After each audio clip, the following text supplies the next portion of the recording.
Hey everyone, Nigel and Luke here, and welcome to Crime Zone.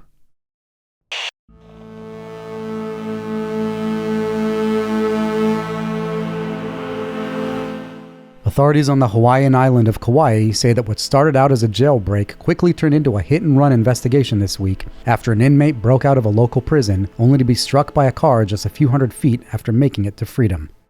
The incident unfolded in the early morning hours of March 22nd when an inmate at Kauai Community Correctional Center, Matthew Ornelas, decided to try and escape.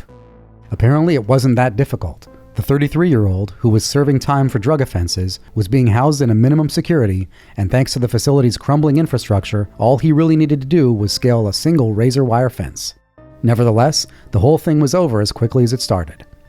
After making it just 300 feet from the prison, Ornelas was hit by a car after he reportedly ran out onto a nearby highway. The driver of that vehicle promptly did a U-turn before fleeing the scene. According to police, the 33-year-old was seriously injured as a result of being struck and was quickly rushed to a hospital after being discovered. He now remains in custody while undergoing treatment, while authorities say they're still trying to track down the driver responsible for the hit and run.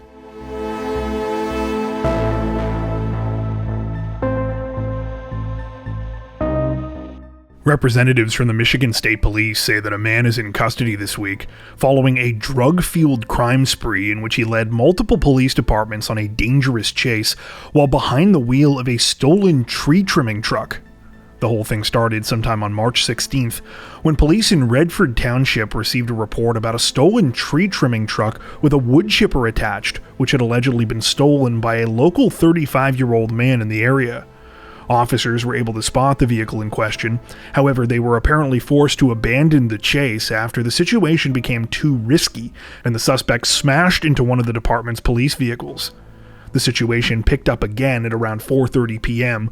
when police in both Brighton Township and Livingston County began to receive 911 calls about a truck driving recklessly. Callers stated that the man behind the wheel was swerving off the road, hitting mailboxes, and had almost caused head-on collisions with several other vehicles. After receiving a bit more information, authorities were able to determine that the truck in question was the same stolen tree trimming truck from earlier that day. By this time, the 35-year-old suspect was also accused of stealing a dog at gunpoint. Upon tracking the man down, Michigan State Police initiated a second chase, one which ironically ended with the suspect crashing the tree trimming truck into a tree. The 35-year-old fled the scene on foot, but was apparently found with the help of a police canine after he attempted to hide in a Rubbermaid container at a nearby residence. At the time of the man's arrest, there was no sign of the dog he had allegedly stolen at gunpoint. When asked about this, the 35-year-old reportedly claimed the animal had jumped out of his vehicle before the second chase. It's unclear if the dog has yet been found. The man also admitted that he had been high on methamphetamine during the bizarre crime spree. At the time of this recording, the 35-year-old has been charged with operating a vehicle while intoxicated and the unlawful driving away of an automobile. However, more charges are expected to follow. So far, the man's name has not been released.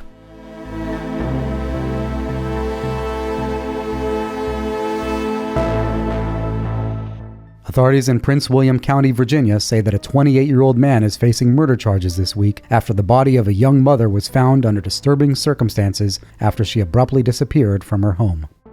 The incident began sometime on the evening of March 21st when concerned family members of 30-year-old Tatiana Cook contacted Prince William County Police to report her missing. The family members said that they hadn't been able to get in contact with Tatiana and were incredibly worried because she hadn't picked up her young child from daycare. When officers traveled to the 30-year-old's apartment complex in the community of Woodbridge, they discovered that her belongings were still inside her second-floor unit. However, her car was nowhere to be found. It was later discovered that the vehicle had actually been spotted that day. However, Tatiana wasn't behind the wheel. Instead, it was a 28-year-old male acquaintance of hers named Brendan White. Fearing that there might be foul play involved in the disappearance, authorities went back to Tatiana's apartment to conduct another search on March 22nd. Things took an even more disturbing turn when they discovered evidence that a body might have been inside one of the complex's garbage bins, though alarmingly, the trash inside had been collected earlier that morning. Police were able to stop the truck in time, where sadly they discovered the 30-year-old's remains. While Tatiana's cause of death has not been released at the time of this recording, police have said that they believe the case is a homicide. Around the same time that the 30-year-old's remains were discovered, Brendan White was tracked down and arrested while still driving Tatiana's car. He has since been charged with second-degree murder. Right now, no motive has been released, and the situation is still under investigation.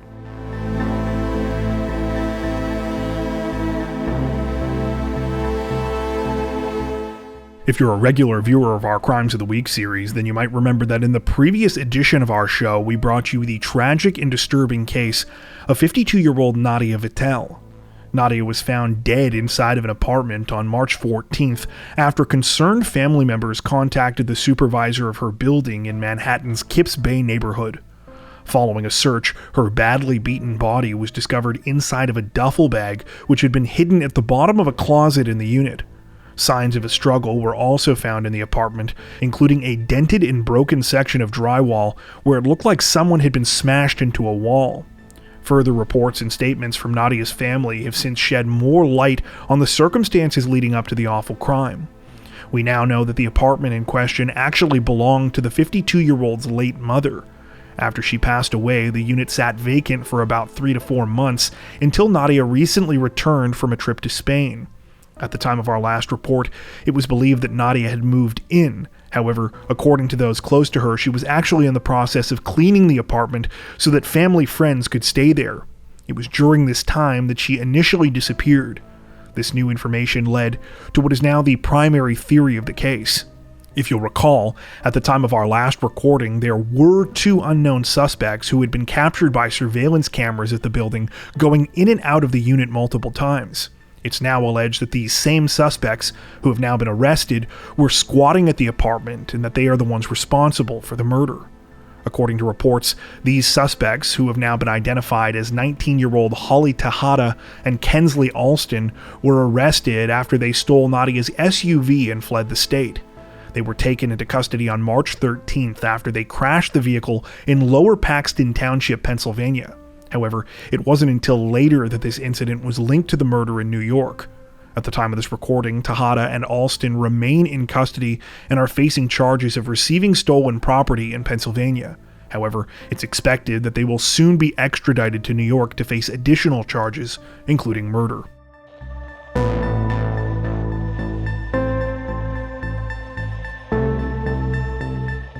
Authorities in Des Moines County, Iowa, say that they arrested and charged a self-described witch after she allegedly lit the porch of a stranger's house on fire, believing that the place belonged to a friend.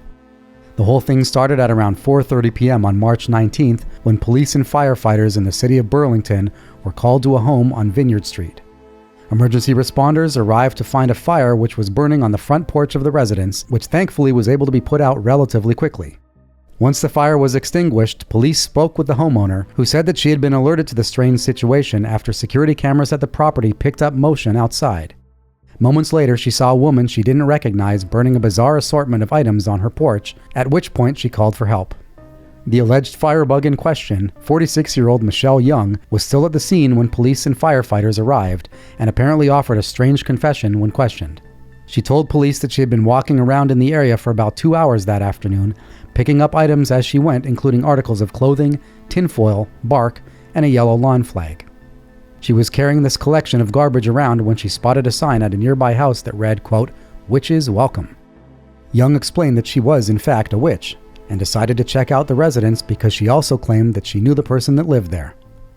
After knocking at the door 3 times and receiving no answer, she smoked a cigarette before trying the door once more. She said that's when she made a pile out of the garbage she'd collected, setting it on fire when she was finished. However, she stated she didn't want to hurt anyone and never planned for the fire to get out of hand. Upon finishing her bizarre story, Young was placed under arrest.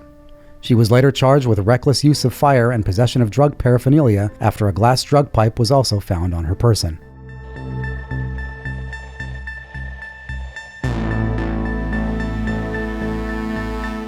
Representatives from Florida's Hillsborough County Sheriff's Office released a wild bit of police body cam footage this week after a woman was found passed out and allegedly drunk behind the wheel of her vehicle while sitting at a red light following a night out celebrating St. Patrick's Day.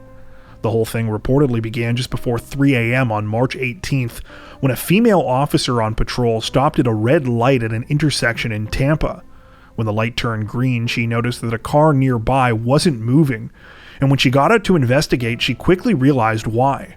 The woman behind the wheel, later identified as 27-year-old Keontae Carter, was allegedly passed out at the wheel. In video footage released by the department this week, the female officer can be seen trying to wake up Carter, who appears to be out cold. The officer moves from tapping the 27-year-old on the shoulder to nudging her, though this also seems to do very little, as Carter flops back and forth with her head inadvertently honking the car's horn multiple times.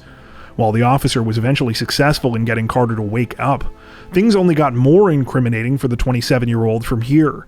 Sporting green hair and dressed in an Irish XL drinking team shirt, she admits she doesn't know where she is coming from or even what town she's in. When asked what road Carter thinks she's on, she replies, "The brown one." Despite her lack of ability to answer any basic questions, I will say that when it came to the field sobriety test, Carter was able to walk a frighteningly straight line. All jokes aside, thankfully no one was injured as a result of this situation, as it's easy to see how things could have turned out a lot worse. Carter was arrested at the scene and is now facing charges of driving under the influence.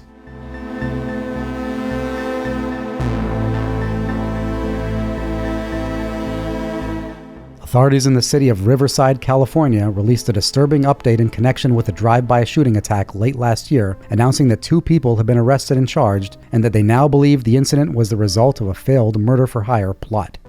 The whole thing started shortly after 7 p.m. on the night of October 21st, 2023, when a man showed up at a hospital suffering from multiple gunshot wounds. The man explained that he had been driving in Riverside's Orange Crest neighborhood when another vehicle pulled up alongside him. Without a word, someone from inside began shooting at him. While the victim was hit several times, he managed to escape and drove himself to the hospital where he received treatment and ultimately survived. After launching an investigation, police say that evidence at the scene of the shooting eventually helped them to uncover a chilling murder-for-hire plot, one that they now allege was organized by a 47-year-old man named Samuel Pasillas. According to reports, Pasillas is the pastor of a Spanish-speaking church in Victorville, and is accused of paying at least 2 people nearly $40,000 to kill the victim. While no official motive has been confirmed, police sources state that Pasillas wanted the man dead because he was dating his daughter, and the 47-year-old did not approve of the relationship. This week, Pasillas and another man, 55-year-old Juan Manuel Cabreros, were taken into custody. Pasillas has now been charged with solicitation for murder, conspiracy to commit murder, attempted murder, and assault with a deadly weapon, while Cabreros has been charged with conspiracy to commit murder, attempted murder, and assault with a deadly weapon. At the time of this recording, authorities say they are still searching for a third suspect, Jesus Abel Felix Garcia. However, his whereabouts are currently unknown.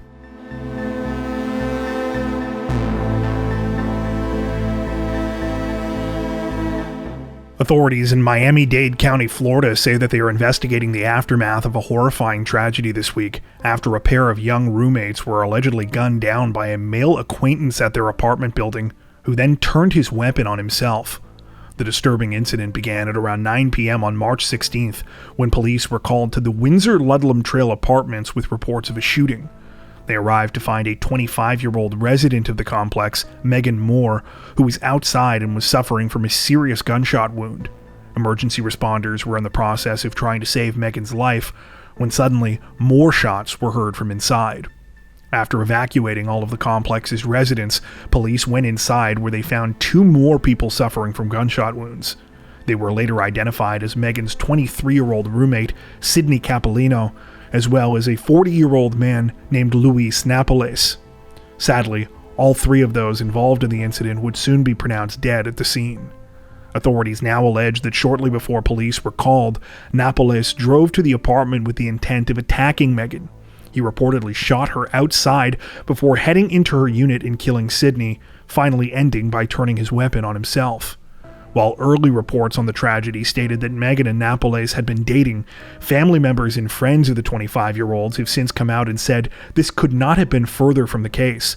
According to them, Megan and Napoles were work acquaintances at a restaurant where they had both formerly been employed and had never been romantically involved. Instead, they claim Napoles had become obsessed with Megan and had routinely harassed and tried to get in contact with her. As for Megan and Sidney, they had reportedly been close since they attended New England College together in New Hampshire. The women had both played for the school's hockey team and were described as talented athletes, particularly Megan. Megan had graduated in 2021 after studying criminal justice, while Sydney had graduated the following year.